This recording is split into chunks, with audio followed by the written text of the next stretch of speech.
Hello. It is I, the great and powerful, all-knowing Ricky. And I guess this could be officially the first video that I'm putting myself out there.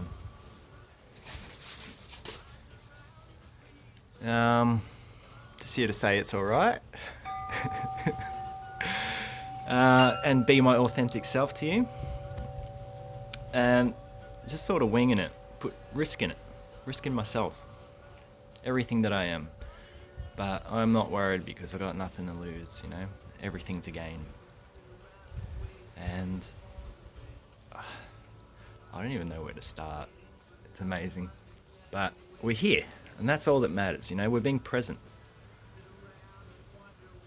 You know? Just here to share the love, give you my open heart, and show people something that they might have missed in, you know, coming videos and whatnot. Is just an introduction, I guess, to the start of it all.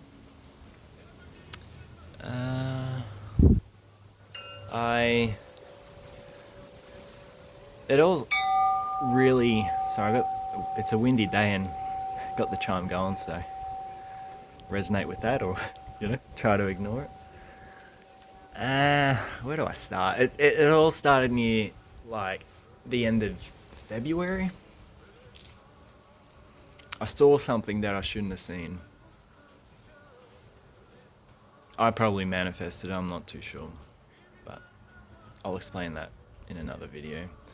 It basically was a long message of confusion and just the purest form of the ultimate goal. The power within kind of thing. Like the whole meaning of life. Confirmations. And I don't even know where to start because it's an unexplainable thing, right? It is the best thing it's called. God, I don't know. I wouldn't label it just yet.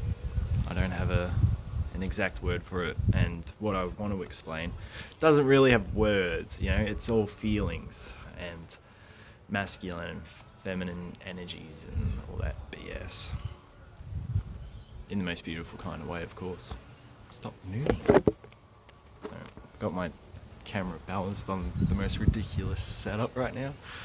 It's like a half tub of water on top of another tub of bicarb soda being supported by a copper rod, but don't worry about that. Yeah.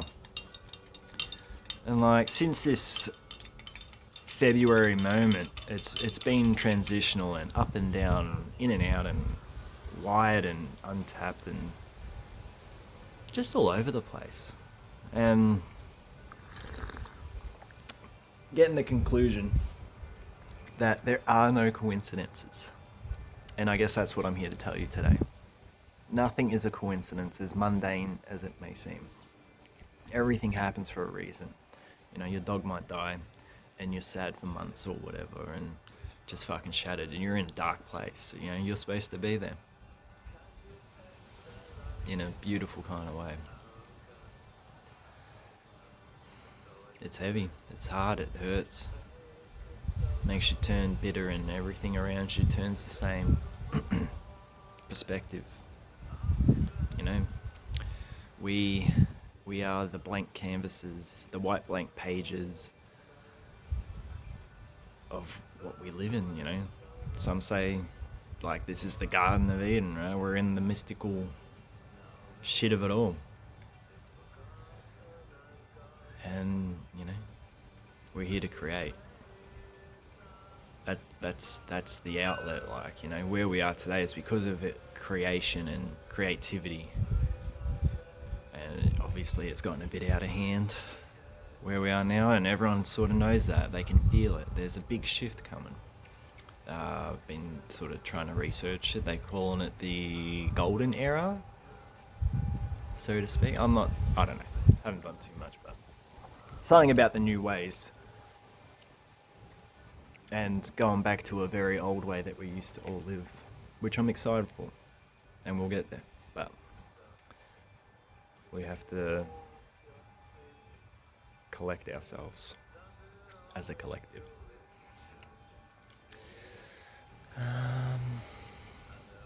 I guess more of an introduction to me would be best. I'm Ricky, 34 years old, in Australia. Yeah, true and true a 90s kid. And I got like a... I can't share my forearm. Return it. A little Dragon Ball, Pokeball thing, and you know, anyone from the 90s will understand it as a yin and yang symbol. Designed it myself, thank you. Nervous for this, but I was told to do this, and it's just so bizarre. And I don't know what. There's no script or anything. No idea. Just winging it. Being present, I guess, is the message of today. And a good cup of coffee. Oh, too many.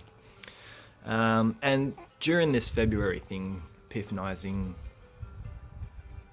I don't want to label it as whatever it's going to be labeled as. It's just sort of been a self-discovery of self and just finding out what love is and how to see a new day. Because, you know, I'm here to heal, long story short. And to heal, you have to be broken to know how to heal the broken ones. You know what I mean?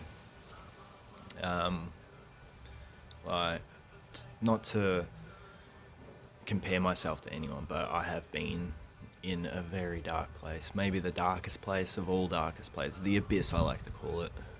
Because it kind of paints that reality of just the empty darkness. It's a horrible, horrible feeling. Once you get past the rage and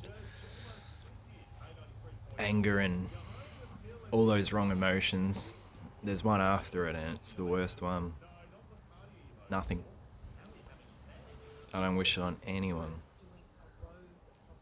Even though we're here to not be enemies with our enemies anymore.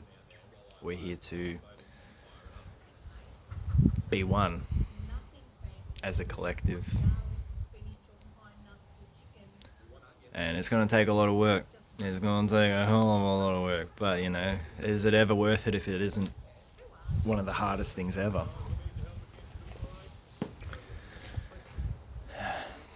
But it's exciting just to think of that possibility that, you know, I don't know, I get in this vision, something from the 90s, I think, where it was, you know, trying to, as it happens now and then, to paint the world as one love kind of thing, and it was like this childish portrait of the earth and then people on top of the earth, like stick figures, just different colours all holding hands, and it went all the way around the world. And just like that concept, as simple as it is sort of what we're going for.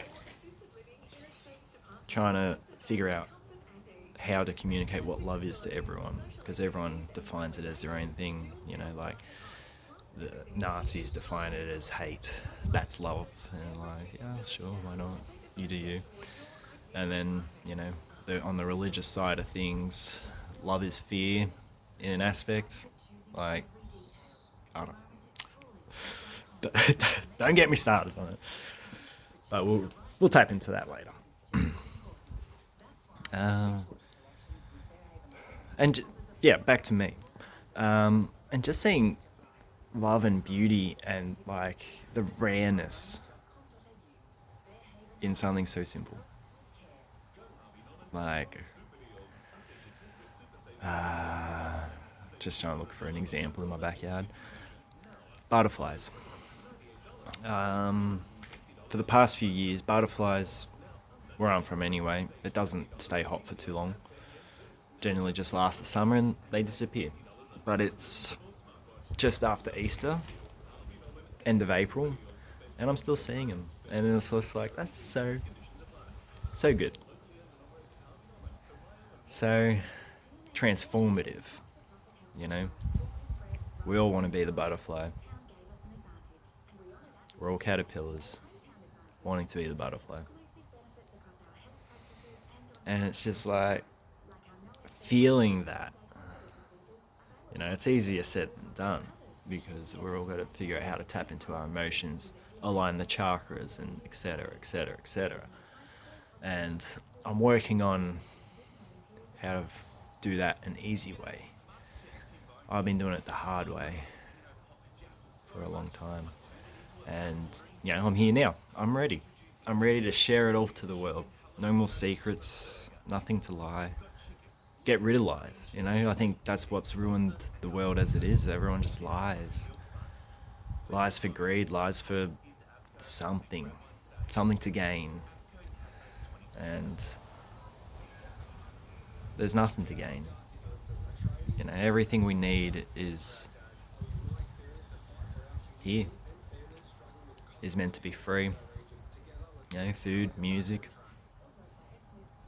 You have that, what else do you need? And family, of course. And we'll all be one big happy family one day. Long road ahead. But it's going to be a good fucking road. I'm reaching out to my people. You know who you are. You feel a calling, you know, insight, the sixth sense. You don't see it. Well, you know, there are signs that you do see, hear, and feel and taste. But this one's an internal one where you feel like something is just NQR, not quite right.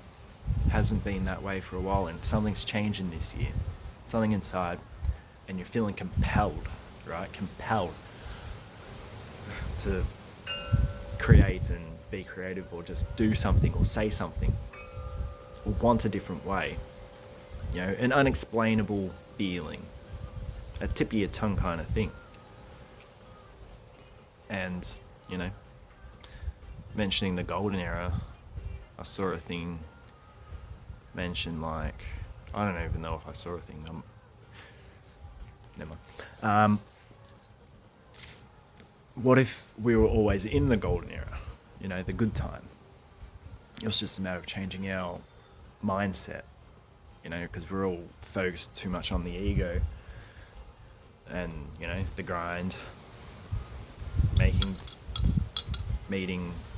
ends meet, and X, Y, and Z.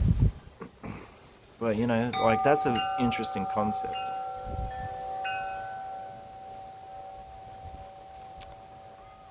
What if it was always here? You know, like a great, what do they call a blade of grass? You know, like, it's so insignificant, but it's something to be so thankful for. I've seen places that do not have grass and it looks miserable. Jakarta, international middle ground for a lot of business in Indonesian area. Did a pit stop there. Went to the mall, I think they call them there. It was amazing. I've never seen one that had like a skate rink. It was just vertical, like a hotel, and people lived in it. Lived in the shops, and it was like mind blown. But regardless of that, like going from the airport to that place, and then just had a smoke outside, and just so bad. You could see one tree per city block, kind of thing, and it was just smog. It looked like fog. But this was like, you know, it's hot. It's hot there. There's no such thing as fog there. Very humid.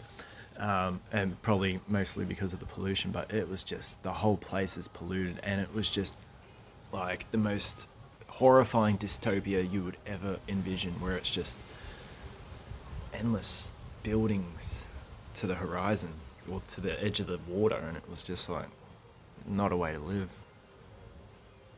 And, we're all going to get there if we don't do something now.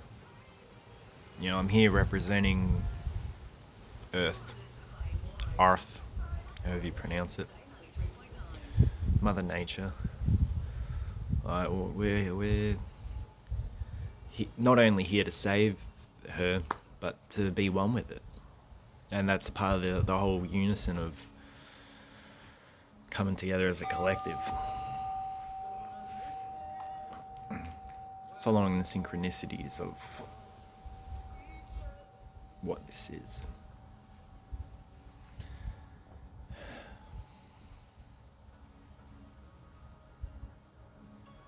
So worked up.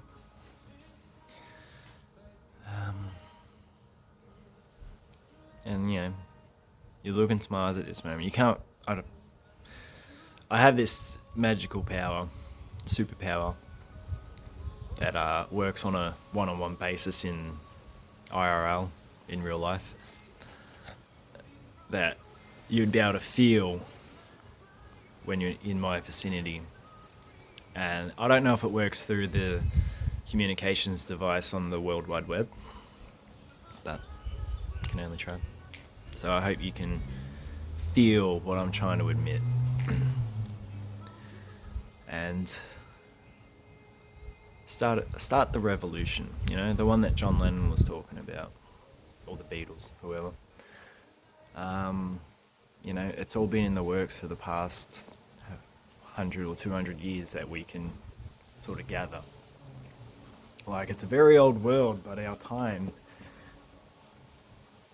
doesn't have that much information. I'll go down that road later. And I've got something good to give everyone. Hope, I guess you could say. Something to go on with, And that's a part of going to the darkest places and coming out shining, right, like a diamond. And I'm here to go back into the dark and pull some people out with the light. As corny as it sounds. It's the best way to describe most things, is light and dark. Sun and moon. Balance. As I keep using that word a lot. It's, we've got two ends of the spectrum, right? The ones that are too dark and the ones that are too light. And I'm here to show you that in between, that wave that we're going to ride. And I have no clue on how to help you as a group who's watching this, I guess as each individual watches it, they can take what resonates and disregard the motherfucking rest. Stole that from someone. What else can I say? That was my inner thought telling me not to think about it. I've got to feel what I want to say. And that's a good idea on what to talk about. It's working with our core, heart. Whatever you want to say is behind it. Soul, sometimes people use. Sometimes I call it a gabagool. Forget about it.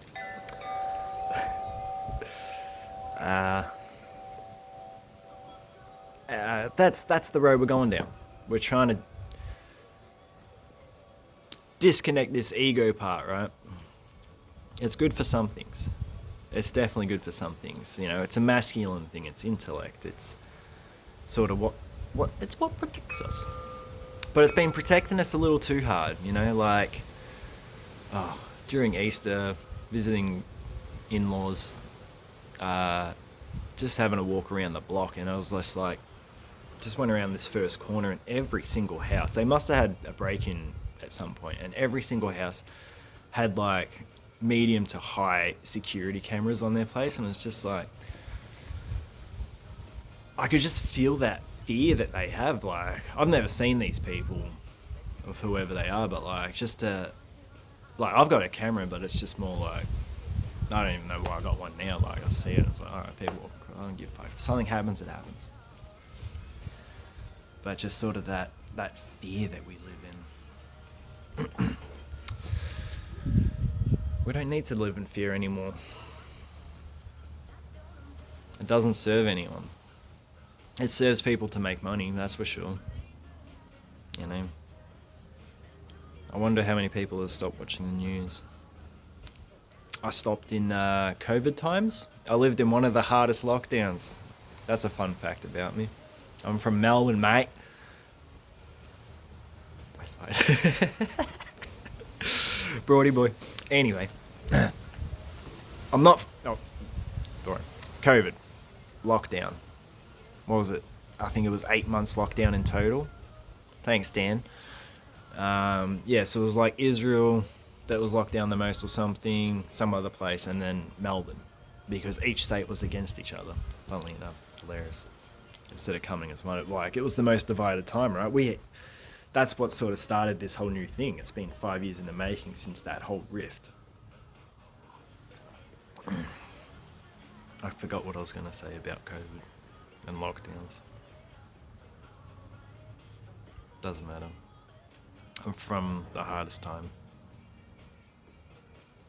of isolation. But I've been isolating long before COVID. I kind of found it comforting. And that's another thing that I'm on about too, like, it's time to get out of that comfort. Time to take a step outside of that comfort zone. Step out of the house. I don't know, you know, everyone's different. Whether you sit at home and play games all day, or you just, you know, maybe you're outside all the time. That's your comfort zone, and being inside is not. So it's like, whatever the opposite is for you, let's start there. Just doing something different. That's going to be a good start. I did it the other week. It's just an internal thought process. Instead of using here of trying to prevent or calculate, it's just, what do you feel like doing, or what do you want? That's what wants, you know, the inside wants. And I followed that want, and it was, you know, I got told to do something different that day, and I was like, all right. And then, can't click. First instinct, intuitive feeling was, I want to find a waterfall.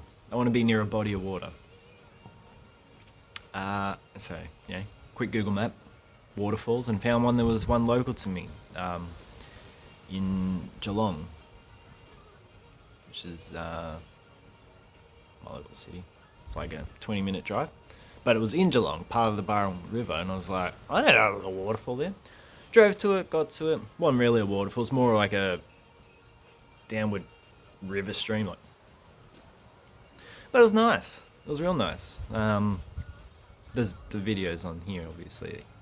That was that place. It was next to some old wool factory. It was kind of cool. Like, just all these bluestone pavers and shit everywhere. But I was impressed with myself. Like, it wasn't anything special. It was just having a walk and a little trickle of water and just doing the same thing I do, but it was different. I'd never been there before. And I was like, that was cool. Required minimal effort and something I will remember for a while. Even though nothing really happened. Like, I walked across it, had like a path that you could cross, and just sort of explored a bit, and then came back and just walked along a track, and that was it, nothing to it. But it was just, it was nice that it was different, and we all need to start doing something different. I'll end it here, getting 25 minutes. Don't want to make anything half an hour longer, but it was nice to introduce myself. I'm sure it was lovely to meet me. I'm a delight.